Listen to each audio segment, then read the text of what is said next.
And you're going to have to update the official land use map, increase dialogue with municipal attorneys, have additional board training.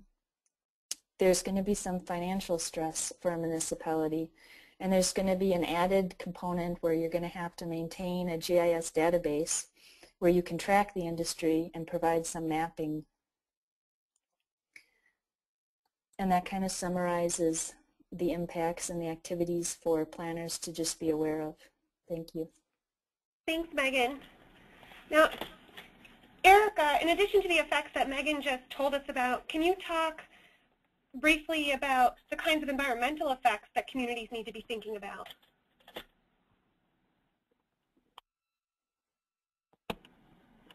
Erica, are you unmuted?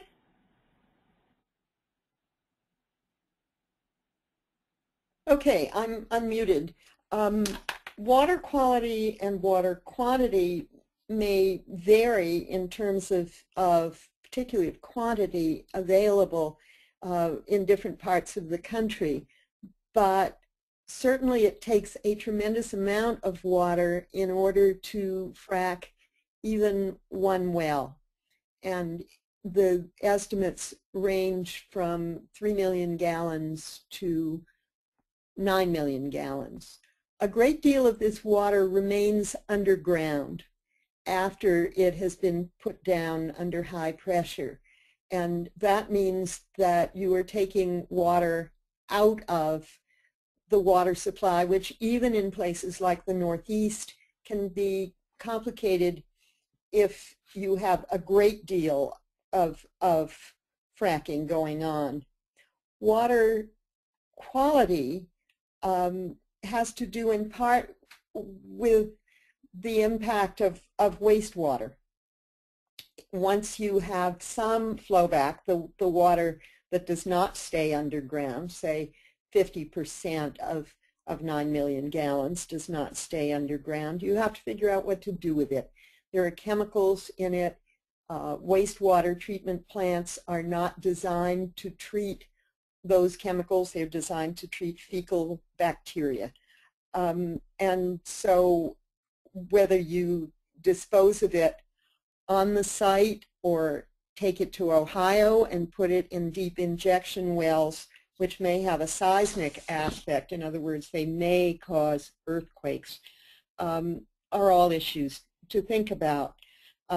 Air quality from all those vehicles carrying water to the site, carrying chemicals to the site, carrying heavy equipment to the site, from the generators that run 24/7 during the very short cycle, but it is still 24/7 at the time, and then air quality from compressors, which are used to maintain the pressure on gas in the pipelines, are all issues, and noise pollution is an issue, and light pollution can be an issue.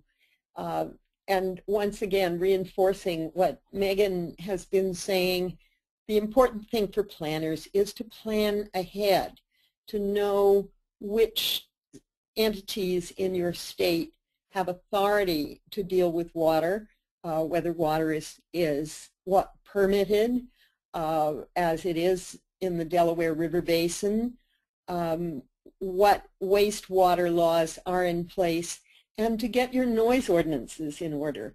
And Colin's going to tell us lots about that. So thank you. Thanks, Erica. Yes, let's talk about Texas specifically. Colin, could you talk about the effects, positive and negative, that you've seen from shale development?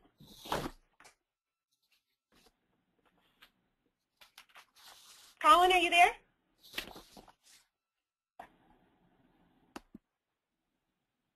Colin, are you muted?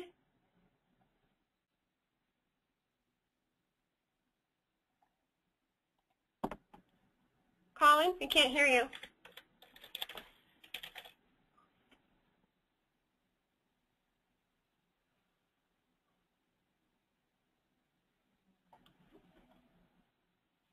Try, Colin, did you push the unmute button, the little microphone button?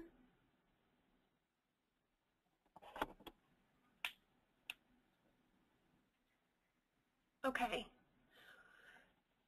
I think Colin is with us. He may be just having a technical issue. So while we sort that out, let's go on to the next. Well, Fred, actually, we were going to just ask, I wanted to ask if you had any general thoughts on effects of shale development from your experience in Colorado that you wanted to add to the mix here. Sure, I'm happy to. Can you hear me okay? Yes, thank you. I can hear you. Wonderful. No, I think Megan and Erica have done a nice job, and we'll get Colin back because his experience is really unique in what he's doing. But you know, it's like everything in the industrial development with this technology, or I should say, with this oil and gas development, technology continues to ever change, and particularly with directional drilling, which was a great change, a welcomed change from just straight vertical wells. So we're able to do, in some cases in our state, well pads that have near 60 wells on one pad, and you're able to reach those assets.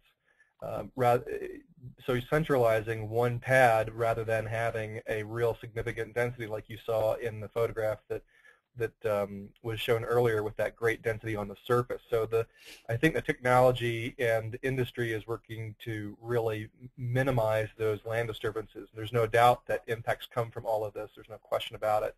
And in planning for the future, as Erica mentioned, and Erica also talked about, there may be things that your particular community is focused on, if you have, by way of example, farm-to-market roads that never envisioned carrying the significant capacity and weight of industry traffic. That may be a real serious financial issue for your community, and getting in front of that, understanding, well, perhaps we should include impact fee systems, something to offset so that the cost of either maintaining or coming back to rebuild roads that never envisioned that kind of volume aren't left to the taxpayers. And that is a huge issue in addition to all of the others. Certainly emissions are an enormous issue, but there is still a lot of technology that is wrestling with this. So I think that's just an important point to convey, that technology does continue to change often. Thank you very much, Fred. That's a really good point. And I think Colin may have rejoined us. Colin, are you there? I am. Okay, I can't hear you, Colin. Okay, can you hear me now? Okay, yes, wonderful. Welcome. Excellent.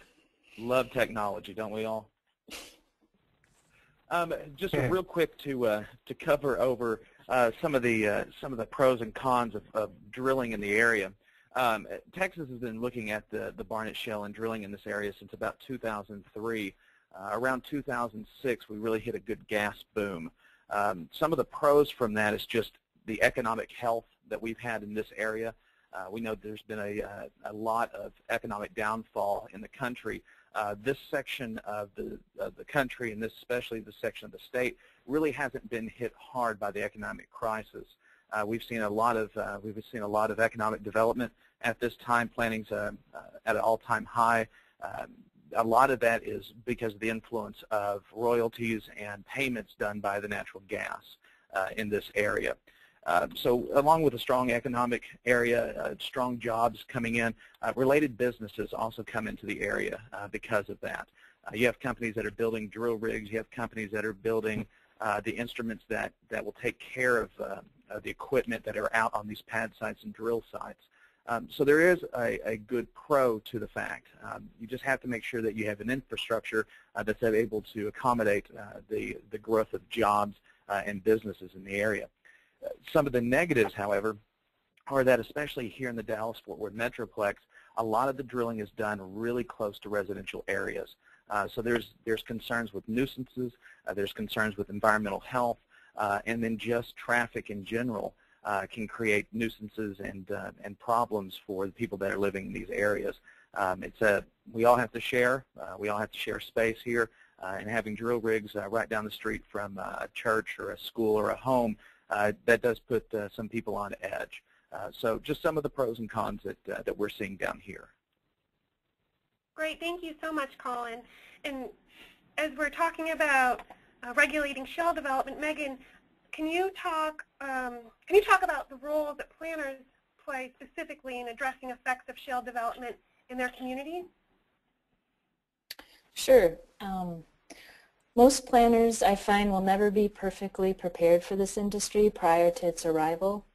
I mentioned what planners should prepare for earlier by describing some of the activities and the impacts, but additionally, before, during, and after, a planner must always plan for the bust. So they have to take advantage of what can occur during the boom and mitigate the impacts through the phases, especially the development phase that was talked about, because that is where most of the activity is centralized, and that is where most of the population occurs and the impacts occur. And planners, as we look at our roles, I think that we should initiate certain things in our municipalities or the agencies we work in. And there's three main areas that I see planners focusing on, and that's where we can try to help examine our tax revenues and expenditures related to the industry and project future financial needs for a municipality's operations. The second point we should consider is incorporating energy development in our planning documents and regulations as a new and distinctive land use, to expect new economic development, new commercial and residential activity, and increases in our municipal services. And the third thing planners should keep track of is the industry, and to support an intragovernmental task force to increase communication, response, and management of the industry. Thank you. Thanks, Megan. Now, Earl, what legal as well as practical questions are important for a planner to consider in working with natural gas initiatives? Thank you, Sorrel. I chair the environmental group at Robinson & Cole. I'm truly fortunate to have planners and lawyers in our land use group just down the hall as we engage on today's topic. Sorrel's question is a great one, but as we all would recognize, it's a pretty broad one. So what I'll try to do is focus on two situations that I rank as the likely to occur in the life of a planner, whether they're in an emerging natural gas market or, for that matter, in a mature but changing natural gas market.